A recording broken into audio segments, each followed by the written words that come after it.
Hello and welcome. Today's video is going to be a bit more of an interesting one where we're going to be looking at black mirrors and the history of them. So if you like all things paranormal and freaky, grab a drink, turn out the lights, it's going to get interesting. So the first mention of black mirrors appearing was in the Aztec culture. Often they would be made out of volcanic glass or obsidian, which was just compressed volcanic rock. The Aztec culture would generally use them in forms of divination and healing.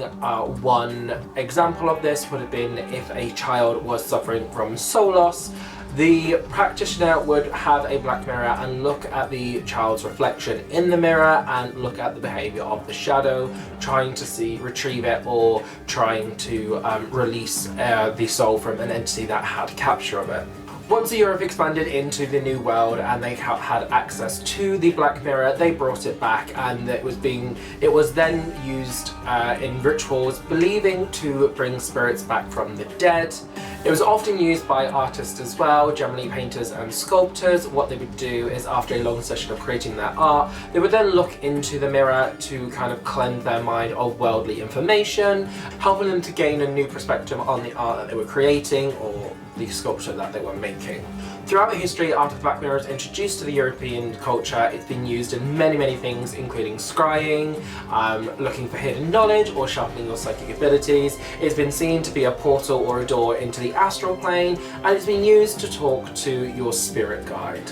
Quite often it was also used for aid with visions, seeing into the past, the present, or the future.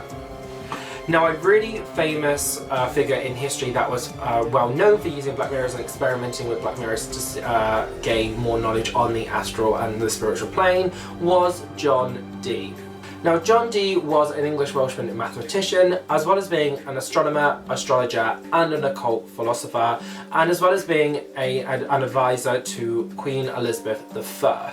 He was often curious about the spiritual world and also trying to contact the spirits, and he would often experiment with black mirrors, often aided by one Edward Keller, who was supposed to be a medium and actually a convict. Now, it is said in some diary entries that John Dee was actually said to have communicated with angels, or what he believed to be angels. Through this communication, what he found was the angels would give him knowledge or information about certain events, whether being current or future, that would affect the way the English would rule. But every time they would give him some information, they would ask for something in exchange for that, some sort of price, generally to do with the physical realm.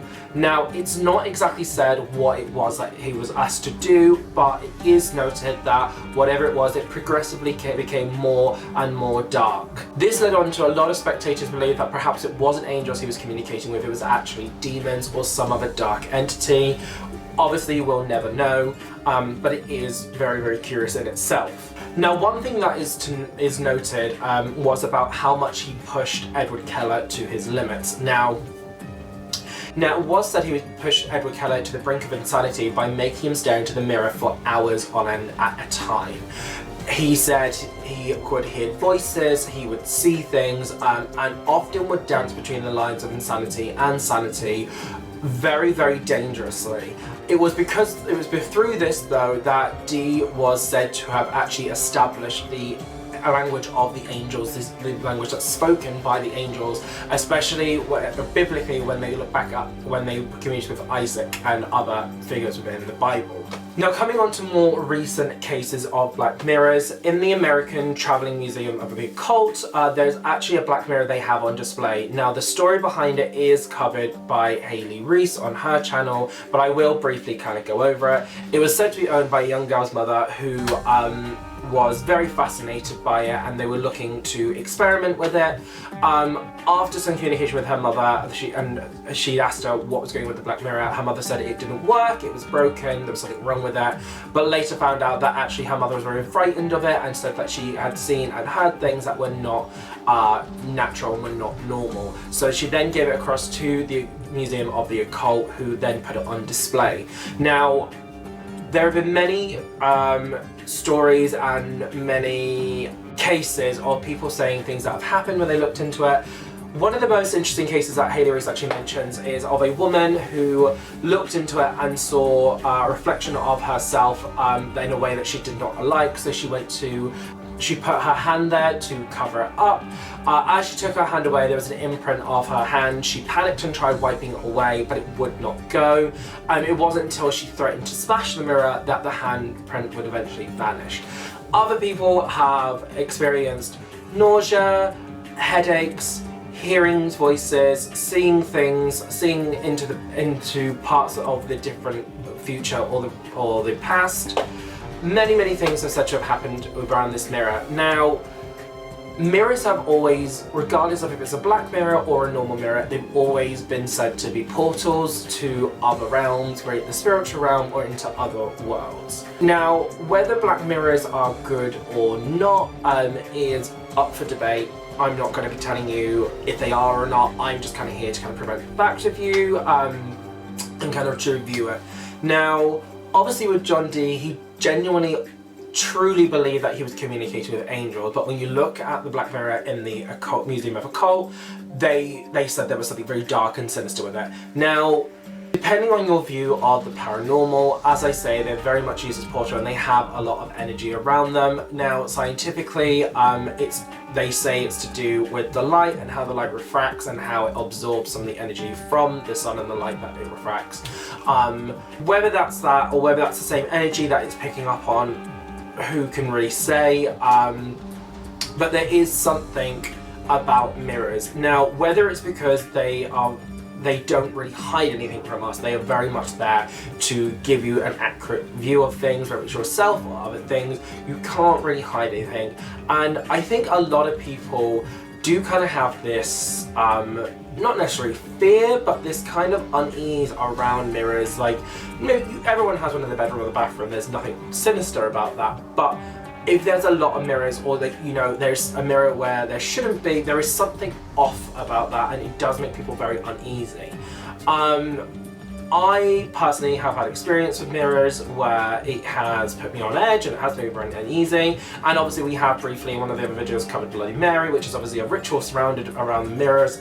And those of you who do go on Reddit or No Sleep Reddit and things like Creepypasta will know about the Three Kings ritual, which is also another ritual based around mirrors.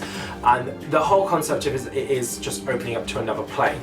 So the concept of normal mirrors, or really any sort of reflective surface, kind of being a portal, one thing to note from history is that when people would die, they would often cover mirrors to prevent spirits of the people who just passed away from being trapped in it. Also, they do say that you shouldn't put mirrors at the end of your bed, as when your spirit sometimes gets up and roams when you're asleep, it can also become trapped in that mirror as well. And not necessarily spiritually based, but they say you should never put a mirror opposite a window because of the energy coming in and out. Any good energy that's trying to come in will bounce back out the window, and negative energy that's trying to get out will just bounce back into the room, and so on and so forth. There's a lot of things to do with paranormal that connect with mirrors. So this is the longest video, but I just thought it was really interesting to kind of touch on black mirrors and just kind of maybe see what you thought about them.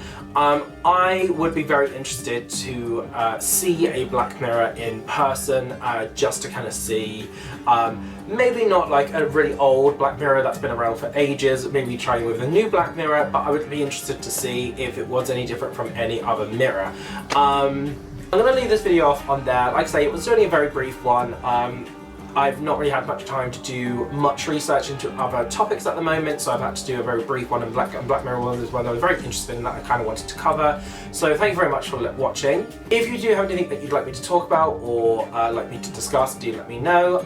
If not, I will see you on the flip side. Thank you for watching, and I'll see you in the next video. Bye!